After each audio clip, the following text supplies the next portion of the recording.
acercarnos y de hermanarnos. Muy claramente la experiencia intelectual de hacer periodismo en español nos define a las tres, y yo quisiera saber, siendo capaces de vivir en esta nuestra ancha América y con la influencia cultural que es presente en este siglo, el nuevo periodismo, que ya no es tan nuevo, tiene 60 años, ¿qué están encontrando ustedes en la herramienta del español dentro de su oficio periodístico en este siglo XXI?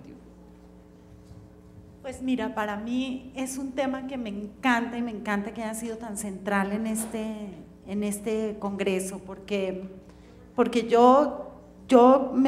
para mí es la herramienta de trabajo, ¿no? Y para nosotras en el periodismo, pero no solamente en el periodismo. Yo además he trabajado durante muchos años y en muchos ámbitos en la defensa de la libertad de expresión y la libertad de pensamiento. También, y en esto en Colombia ha sido un terreno difícil, con muchísimas agresiones a la prensa, con muchísimos periodistas perseguidos, asesinados, amenazados, exiliados, con bombas a los medios de comunicación. Y bueno, ahora México… Está hablando de Colombia, ¿no? Sí, bueno, México desafortunadamente en los últimos años ha tenido algo parecido, está viviendo algo parecido, y nosotros hemos sido también, pues yo he estado muchas veces aquí, Rosana sabe, también trabajando, tratando de compartir la experiencia nuestra y lo poco que podamos ayudar. Pero ¿a qué voy? A que en el fondo la lengua, si se nos acaban las palabras, se nos acaban las ideas. Y si empobrecemos la lengua, como está sucediendo en muchas partes de América Latina, sobre todo con la masificación y los grandes medios masivos como la televisión, la radio, que empobrecen la lengua, que no saben sino 3 palabras y las repiten hasta el cansancio, que prestan del inglés y entorpecen y van generando unas islas, y ese patrimonio maravilloso que tenemos los 500 millones de personas que vivimos en el planeta hablando el español, lo pedaceamos y vamos a llegar un día en que no nos vamos a entender, porque en Panamá dicen pantyhose y cuando quieren decir medias de vestir o medias veladas, etc. Entonces, si nos quedamos sin palabras, nos quedamos sin ideas, y si nos quedamos sin ideas, nos quedamos sin democracia, porque la democracia es la que nos da, el matiz de las ideas, es la posibilidad de que unos ciudadanos no piensen en blanco y negro y sean fácilmente manipulables por un dictador X o Y. Cuando la gente se empieza a quedar con ideas simples, se vuelve muy fértil el terreno de la manipulación política. Y lo mismo pasa con la libertad. ¿Para qué quiere uno ser libre? ¿Para qué pelea uno por la libertad de expresión si no tiene nada que decir? ¿Para qué pelea uno por la libertad de pensamiento si todo se nos ha reducido a 4 palabras? Entonces, cada vez que yo oigo y veo un periodista, y por eso también me he dedicado tanto a dar talleres de periodismo en toda América Latina, y lo corrijo y molesto y peleo, porque cada vez que oigo el vuelo doméstico me da dolor de estómago, porque el vuelo doméstico es de la sala al comedor, no es el vuelo nacional, que es como se diría en español.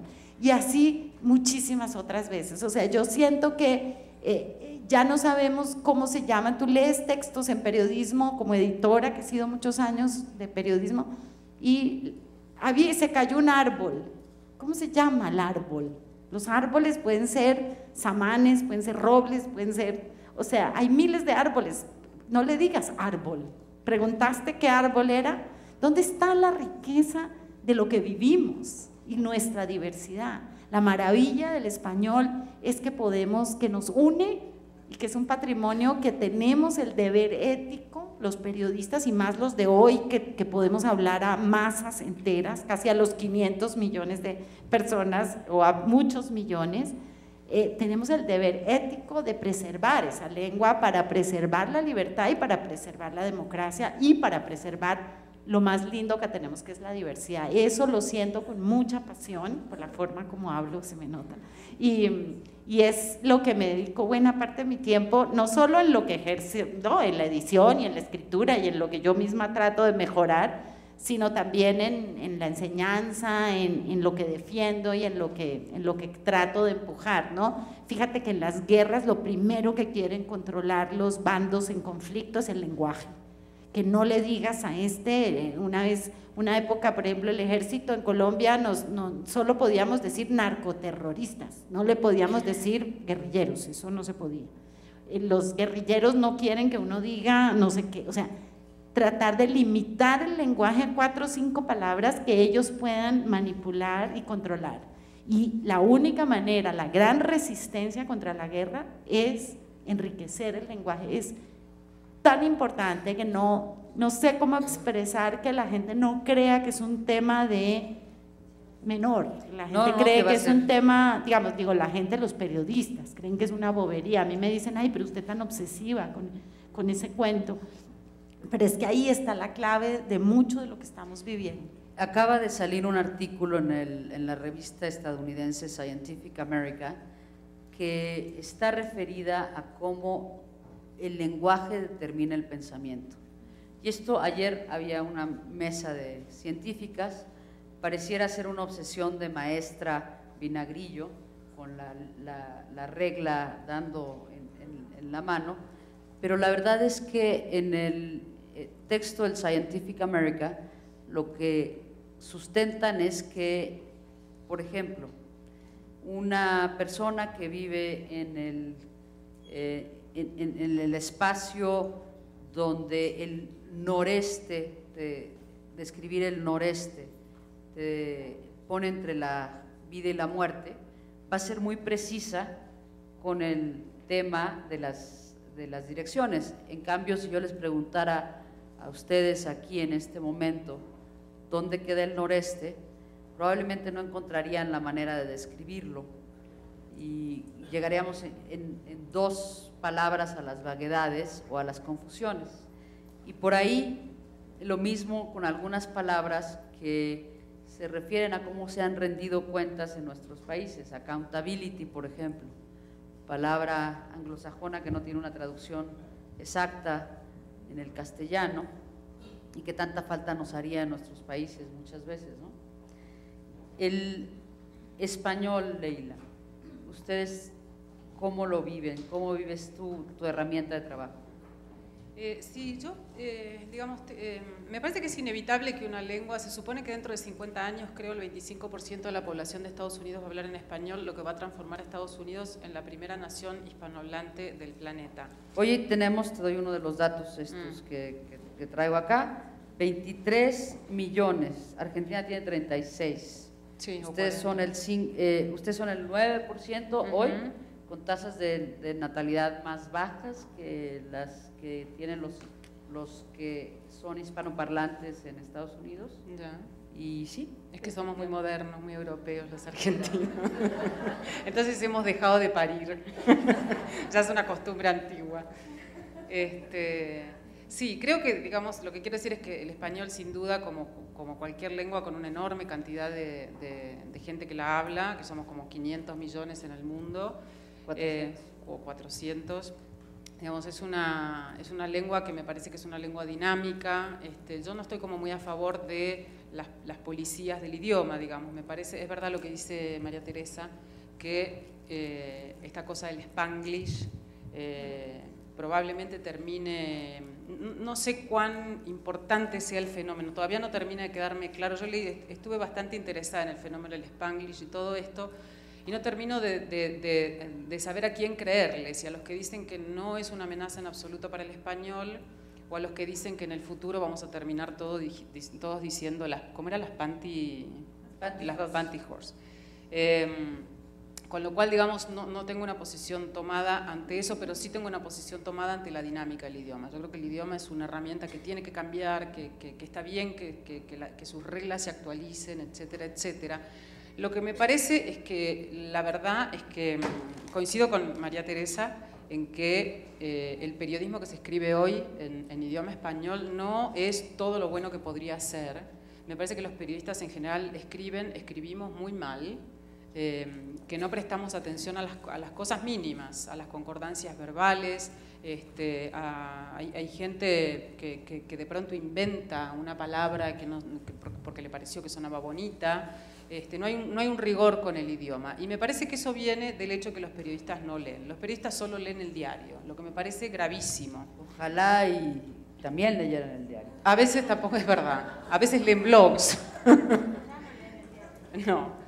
Digamos, pero uno no puede ir a abrevar prosa. Ninguno de los periodistas que a mí me gusta y admiro, digo, no sé, poniendo un ejemplo mexicano, Juan Villoro, un ejemplo argentino, Martín Caparrós, un ejemplo colombiano, la misma María Teresa, Alberto Salcedo Ramos, digamos, gente que tiene un uso, un manejo, un dominio de la herramienta, que es el español, abreva, sin duda, su prosa en la lectura del diario de cada día. Yo creo que esta gente ha leído a John Cheever, sabe quién es Salinger, sabe quién es Dostoyevsky, leen poesía, digamos, o sea, la caja de herramientas del idioma está tanto en la ficción como en la no ficción. Y yo tengo la sensación de que muchos periodistas se ponen a escribir, sobre todo porque es algo que no les enseñan en las escuelas de periodismo. En las escuelas de periodismo lo último que les enseñan a los periodistas es a leer y escribir.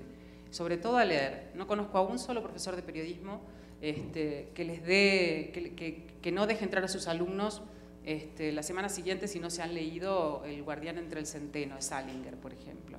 Y me parece que uno no puede ir a buscar herramientas y adueñarse de una herramienta, un modo profesional, digo, como un cirujano manejaría un bisturí, ningún cirujano vería un curso de cirugías por video. Bueno, digamos, se hace viendo operar a los mejores. Uno aprende a hablar y escribir en español aprendiendo de la herramienta, cómo usan la herramienta los mejores. Y me parece que también hay una carencia de contenido en lo que se hace hoy en día, en lo que yo hago, que se llama periodismo narrativo en español, que es un tema que a mí me preocupa mucho, y es que tenemos un músculo muy bueno, los periodistas latinoamericanos, muy entrenado para contar las historias de violencia, de narcotráfico, de guerrilla, etcétera, etcétera, y estamos regalando las historias de los que tienen el poder, de la gente poderosa, de las clases altas, a la prensa barata, digamos. O sea, esa gente solo sale entrevistada, jamás a fondo en una revista con un cronista que le pueda hacer un perfil, un seguimiento durante 2 o 3 meses, sino mostrando su nueva estufa con leones de oro en la revista Caras. Y eso me parece grave, eso me parece que estamos regalando todo un mundo a periodistas que son serviles a esa causa. En principio me parece que los ingleses, con la existencia de revistas como New Yorker, el Vanity, con gente como Joan Didion, como Gay Talese, como Tom Wolfe, como Norman Mailer, han hecho esto toda la vida, digamos. O sea, siempre se han metido con esos temas sin temor a quedar ellos salpicados por la riqueza. Entonces, mi sensación es que a veces los periodistas latinoamericanos nos escudamos diciendo, bueno, ojo, yo soy latinoamericano, estoy del lado de los buenos, soy de izquierda, soy políticamente correcto, yo con esta gente poderosa, etcétera, no me junto, no me mezclo, ¿no? Entonces, es más como una especie de decisión de quedarse al margen por temor a quedar salpicado. Nadie está pidiendo que tomen partido, sino que simplemente a mí me interesa saber cómo vive la gente rica en un continente en el que la diferencia entre los más ricos y los más pobres es una de las más grandes del mundo. Rosana, tú fuiste una de las primeras que empezó a hacer ese tipo de trabajos acá en México. Si yo me acuerdo, leí algo tuyo sobre Slim. Tú fuiste una de las primeras que hizo una entrevista en profundidad con Slim. ¿Cómo no? ¿Nos cuentas cómo fue? ¿Cómo lograste meter esa historia? El perfil al que te refieres, me imagino, es algo que publiqué en Gato Pardo hace unos 15 años. Y bueno, la curiosidad precisamente del periodista financiero a entender cómo se gestaba esa personalidad y ese imperio económico me llevó a buscar escribir ese perfil, que por cierto traduje de mi propio pecunio y presenté en el New York Times y me dije, para el magazine del New York Times, y me dijeron que no les interesaba, el mismo que después les rescató el periódico. En fin, no creo que valga la pena abundar más en esta disparidad del ojo admirador. Pero es que es verdad que